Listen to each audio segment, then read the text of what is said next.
Mr. Kwik learning himself. What are some tips that you have that you can show us in real time here with Jared, so we can figure out how this learning works? Yeah, I'm in the hot seat. This I don't know what's going to happen here. This We did so not cool. prepare in advance. Like, so. I'm not used to seeing like 3 chairs up here, so this is very cool. Yeah. Yes. I like New to this us a as lot. well. Okay, so I think a lot of people who are watching this want to, what they'll say is they want to improve their memory, and they're looking for some quick brain hack, something they could apply towards their studies, something they could apply towards work, or just everyday kind of thing. And I mentioned it briefly in one of our episodes. This 2,500-year-old technique, which I know you're familiar with. It's this loci memory, basically saying that we tend to store information in our location. And that's because the reason why is because when we were hunter-gatherers, we didn't need to memorize maybe numbers and definitions, stuff like that. Well, we needed to remember where things were for our own survival, right? And so it's like we need to know where the clean water was, where the good food is, the soil, enemy tribes, and that was really everything. And so we learned to store information in our environment. In fact, when you forget someone's name, what's the first question you ask yourself? You're like, where do I know this person? Or where do I meet this person? Because the context gives you a lot of the content. And I really do believe that if content is king, then context is the kingdom, right? And so the place really gives you the information. And so we learn to be able to store information around us in places. And so the idea behind this is take a place that you're very familiar with and store information that you need to remember as a filing system around your environment. Probably the one that most people are most familiar with is like their home, right? Because they could imagine themselves in the kitchen, they could see all this stuff, and then what you're doing is you're creating landmarks saying, okay, the microwave is the first place, the stove is the second place, the refrigerator is the third place, the dishwasher is the fourth place, and maybe the sink is the fifth place. But what the trick is, though, is turning the information you want to learn into a picture. Because we tend to think in pictures because we're very visual, right? Even when you're traveling, it doesn't no longer, and I know you've been on the road for the past couple of weeks, right? It doesn't say on the airplane, fasten your seatbelt or no smoking. What do you see? You see like the icons. Right, those icons, right? Because we think in icons, we think in symbols, we think in pictures, because a picture is worth 1,000 words, no matter what language people are in. And so that sometimes we talk more quickly when we're in that visual mode because you have to keep up with all the pictures, and you can tell how fast someone thinks by how fast they're speaking also as well. Anyway, so you're taking the information you need to learn and you're putting the first bit in the first place, the second bit in the second place, the third bit in the third place. And if you've ever found yourself saying that, like you're arguing with someone saying in the first place this, in the second place that, and the third place, that languaging came from that technique. That technique is 2,500 years old, but the languaging is still here, right? Because that's how people used to remember like large bits of information. And so what we're going to do is, just for practice, for people at home, is we'll take another place that we're all familiar with because we all live in different homes, is your body. Right, you could create your body, use it as a location, and we could store information we want to remember on our body. And I had a student. This is great. Like I love working with children because children, if they can learn how to learn earlier, learn how to think, learn how to focus, learn how to read faster, learn how to remember more, they have such an advantage, right? And so this child, he was struggling in school, and he would work, and I was helping his parents out with something, and they asked me to come in during dinner time, and I just showed him a few things on this exact technique. And the next exam he got an A on it, which is extraordinary. And his parents were like, how'd you do it? This is amazing. And he was like, I cheated. He was like, I did what Jim said, I cheated. And I was like, whoa, wait, I didn't tell you anything about cheating on your test. And it's a little boy, and he's like, yeah, I had all my notes with me. And I'm like, whoa, explain to your parents how you had your notes. He was like, no, it's not out in the outside. The notes were on the inside. Wow. And he was storing the things that he needed to remember on his body and in his home, in his bedroom. And so a simple example we could do is take 10 places on our body.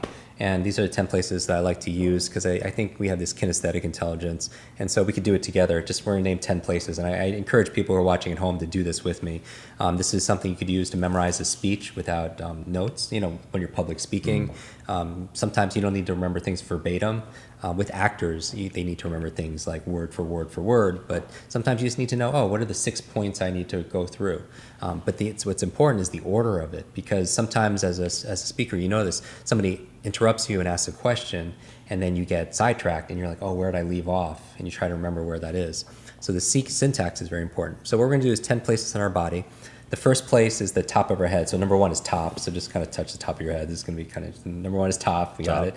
Number 2 is nose. Nose. 3 is your mouth. Mouth. And 4 are your ears. Ears. There you go. 5 is your larynx. Like your throat area. So that's 1 through 5. 6 is your shoulders. Okay, shoulders. 7 is your collar. Collar. 8 are your fingers. 9 is your belly. Belly. And 10 is your seat. Like your rear end, right? So we're going to go through it really fast. One more time. 1 is your top. Top. 2 is your nose. Nose. 3 is your mouth. Mouth. And 4 are your ears. Ears. Good. 5 is your larynx. Larynx. 6 is shoulders. Shoulders. 7 is your collar. Collar. 8 are your fingers. 9 is your belly. And then 10 is your seat. So we have 10 places on your body. So here's the trick, right? This is the brain hack. Since we tend to remember things in different locations, these become filing systems. It's just like if you were you're going to a party and there's like these hooks or these pegs outside of the living room. You hang up your coat. You know when you leave where your coat is, you just go to where the filing system is, right? So these are filing systems on your body. So let's say we need to memorize something very simple. Let's say we're going to do impact theory barbecue. It's going to be awesome. It's going to be a big meetup with fans and guests. And Tom calls you up, say, hey, can you stop by the grocery store and pick up these 10 things? And maybe you're in a place where you can't write them down, like maybe you're driving or you're in the shower. And I don't know why you would answer the phone in the shower, but he's like rattles off these 10 things. So what you're going to do with these 10 things, now most people in our traditional school system, it's rote memory, right? It's repetition. And that's how people memorize things there. There was no creativity. There was no imagination. It was just hard push it into your head. Oh, I got to get avocados and just repeat it 50 times. And so everything that I'm talking about, even like going through this grocery list, right? So people are just joining us. I'm going to give a tip on how to remember facts and give a speech without notes, maybe even a grocery list. And so what we did was, it's using your creative side. And we put 10 places on our body, and for people just tuning in really fast, number 1 is your top of your head, number 2 is your nose, we're just going down the body, 3 is your mouth, 4 is your ears, 5 is your larynx, like your throat, 6 are your shoulders, 7 is your collar, 8 is your fingers, 9 is your belly, and then 10 is your seat. So we have 10 places on your body, and this is a 2,500-year-old memory technique. It's so cool. It gets me so excited when I started studying this. It's attributed to Simonides, and Simonides is a Greek orator, and he was giving a poetry reading, and after he was done, something really tragic happened. The building collapsed and killed everyone there. And he, being the sole survivor, had the responsibility of coming back and helping family members identify their loved ones. But back then, it wasn't made out of sheetrock and wood. Buildings were like stone, right? And so he was able to remember who everyone was based on where they were sitting. And you could do that too. I think everyone at home can remember last time they went out for dinner or a conference, they remember who's sitting around their table. Because again, we store information in our environment, which is really interesting. One tangent, I would just love to kind of test this on you. If you, and people could do this if they're not like driving or operating heavy machinery. I know a lot of people listen to your show like when they're while operating heavy machinery, or they're on a treadmill or something like this. Put that backhoe down for a second. So if you take a deep breath and just exhale, and Agent Smith, you could do this with me. I want you to think about and everyone at home who can do this. Eyes closed? Eyes closed, ideally, because it helps you focus. Okay. Ideally, I want you to imagine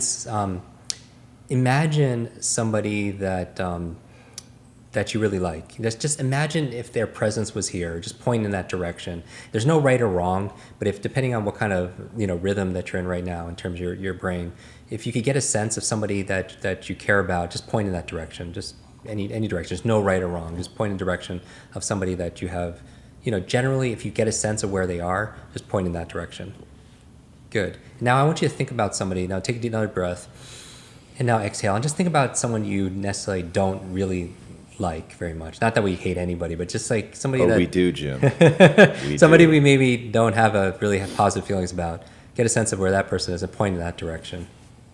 Wow.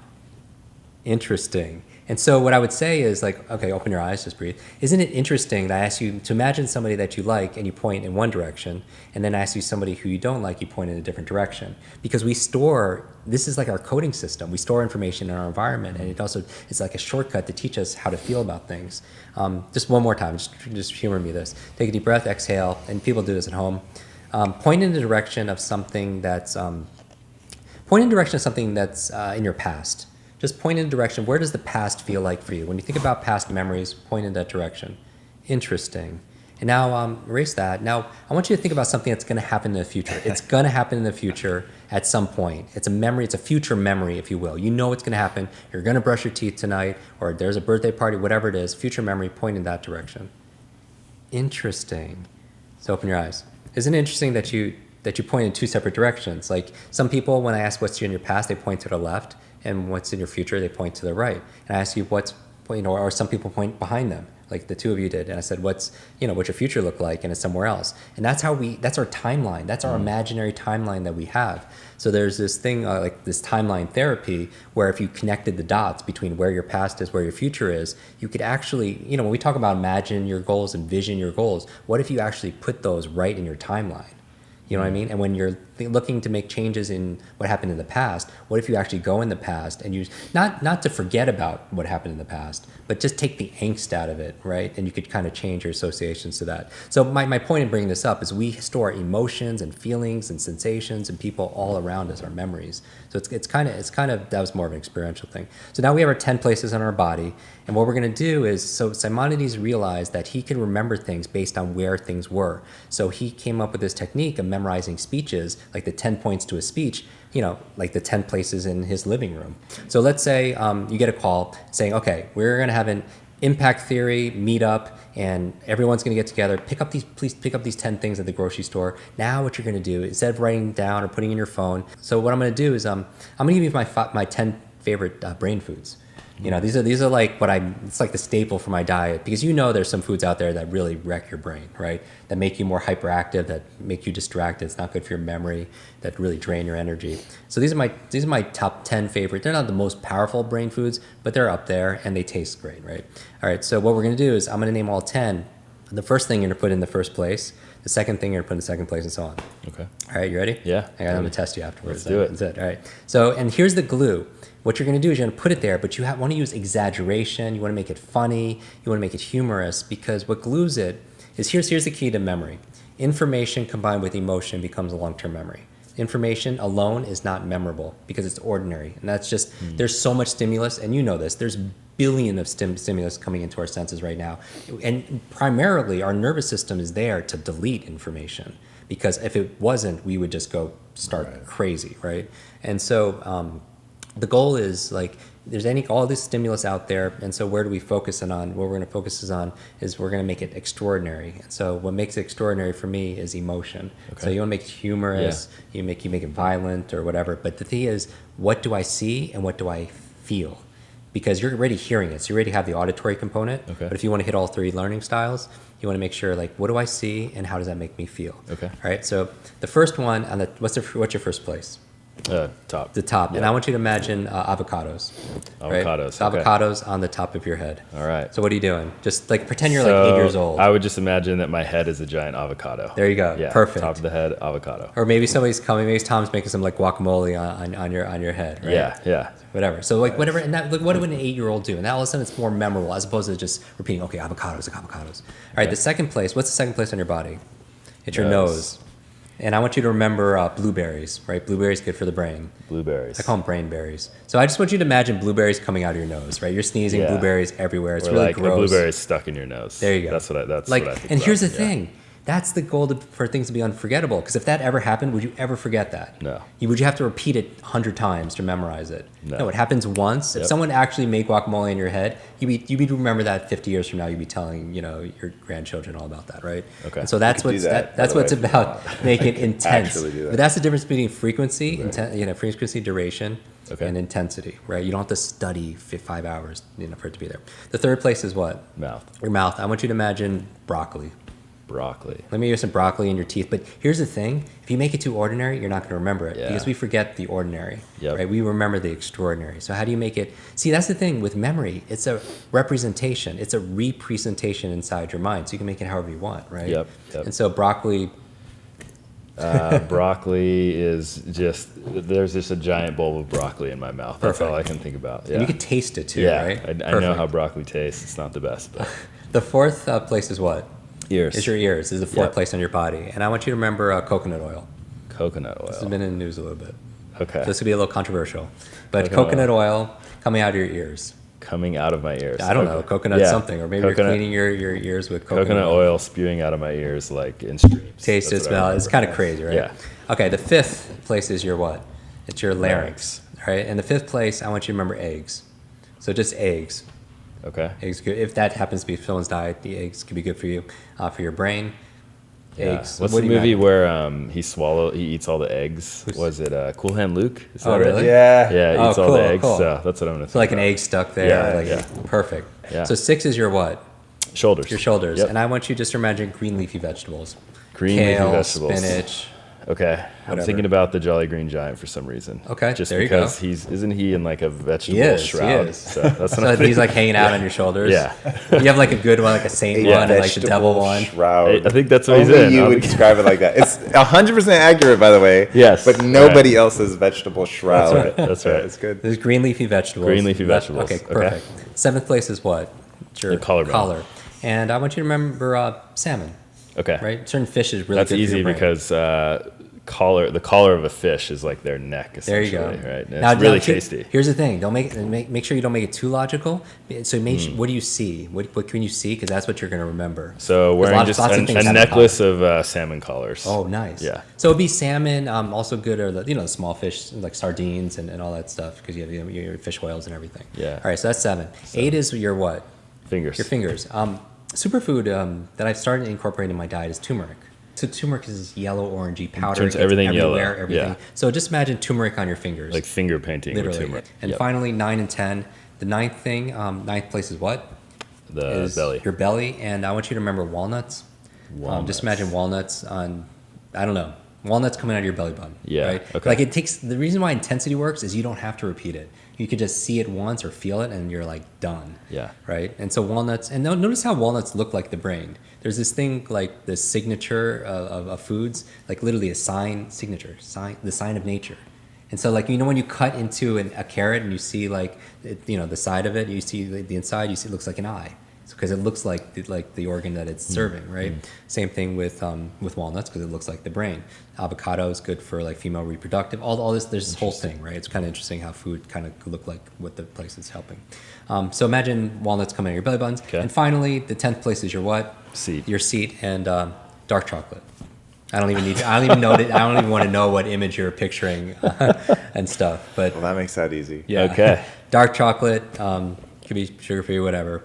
But it's good for you. It's good for your brain, right? Okay. Just endorphins, puts you in a good mood, which is great also as well. Yep. So that's the 10. So now check this out. We haven't even gone through it. I distracted you because I went on this whole tangent for 15 minutes. You put a lot of distractions in there. Yes. Yeah. So but now you're at the grocery store. Okay. Right, and we have this Impact Theory meetup. Are you doing meetups? Yeah, we just did one in London, London, and we did one here in LA, which sadly I wasn't here for, but. That's awesome. So now you have the 10 things you need to buy for the party. All right. And so now you're at the grocery store. Now as you're walking down the aisles, you're just looking up and down your body saying, what do I need to buy? Because, have you ever gone to the grocery store or gone to the store, you had one thing to buy, and you literally went to the mall for one thing, or the bookstore for one thing. Tartar sauce. And you come back with like a bag full of stuff or 2 bags of stuff with everything but the one thing that you need to buy, right? So now, and some people write it on a list and they forget their list, or it's on their phone dies or whatever. So now you don't need your grocery list in triplicates, right? You have it with you. What's the first thing you need to buy? Avocados. Top of my head. Yeah. And I want people it'd be cool if people could post like their answers down on the chat and stuff like that. People are watching. Yeah, I want to see if they remember. I'm trying to in my head silently see if I can get it to before you say it. The second is what? The second is my nose, and those are going to be blueberries. Blueberries. Those are our blueberries or brain Stuck berries. in the nose. Number 3 is, what else do you need to buy? The mouth, and I need to get broccoli. Broccoli. Very good. Yep. Next. 4th is the ears, and that's going to be coconut oil. Dude, Agent Smith's like crushing this. Number 5 is what? The larynx, and that's eggs. Eggs. Very good. 6. 6 is that shoulders? Yeah. Okay, so leafy greens. Yeah, your Jelly green green jack. leafy green. Perfect. Number 7. 7 is going to be the collar. That's salmon. Salmon. You got it. 8. 8 is turmeric. Turmeric on your fingers. 9 is 9 is walnuts on the belly, and then chocolate on the seat. Let's just give him a hand. That's just like that was awesome. good. That was good. Respect.